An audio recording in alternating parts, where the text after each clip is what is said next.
సంతోషంగా అలా గౌరీ అయితే అలా అయితార ఆయించుకుంటూ వెళ్ళిపోతూ ఉంటుంది.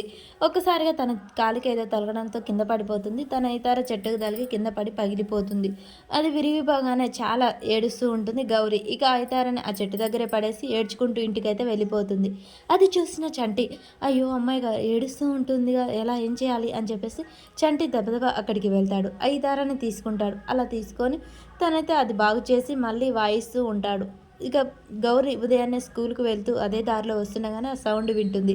ఏంటి నాదే ఈ తార, ఎక్కడిది, ఎక్కడి నుంచి సౌండ్ వస్తుంది అని చెప్పేసి గౌరీ అక్కడ అంతా వెతుకుతూ ఉంటుంది. చంటి మాత్రం ఈ గౌరీకి కనపడకుండా చెట్టు సాటున తాక్కొని అలా వాయిస్తూ ఉంటాడు. ఈ తార నాదే, ఎంత బాగా వాయిస్తున్నారో నేను వాయించినట్టు అని చెప్పేసి అంతా వెతుకుతూ ఉంటుంది. ఎవరైనా ఉన్నారా ఇక్కడ అని చెప్పేసి అటు ఇటు వెతుకుతూ ఉండగానే చంటి బాగు చేసిన ఇతన్ని గౌరికి కనపడేలా రోడ్డు మీద పెడతాడు.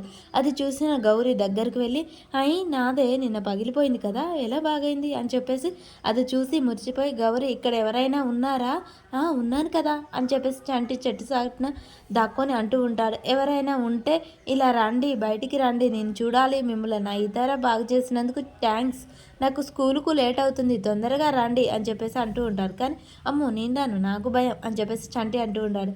సరే మీరెవరో రావట్లేదు, నాకు స్కూలుకు టైం అవుతుంది కాబట్టి నేను మీకు చిన్న కానుక ఇస్తున్నాను అని చెప్పేసి తన చేతికున్న ఒక కడియం లాంటిది తీసి అక్కడ పెడుతుంది. అది తీసి సరే నేను వెళ్ళిపోతున్నాను అని చెప్పేసి వెళ్ళిపోతూ ఉంటుంది. ఇక చంటి గబగబా పరుగున అక్కడికి వెళ్ళి అది తీసుకొని తను ముద్దాడుతూ ఉంటాడు. నా గౌరీ చేతిది చాలా బాగుంది అని చెప్పేసి చంటి అది తీసుకొని అయితే అలా ముద్దాడుతూ ఇక కలకంటూ అలా చూస్తూ ఉండగానే ఈలోపే సింధూర అక్కడికి వస్తుంది. మరి సింధూర చూసి చిన్నప్పటి గౌరీ సింధూర అయి ఉంటుందా, అసలు ఎవరై ఉంటారు అనేది మనకు నెక్స్ట్ వీడియోలో తెలుస్తుంది.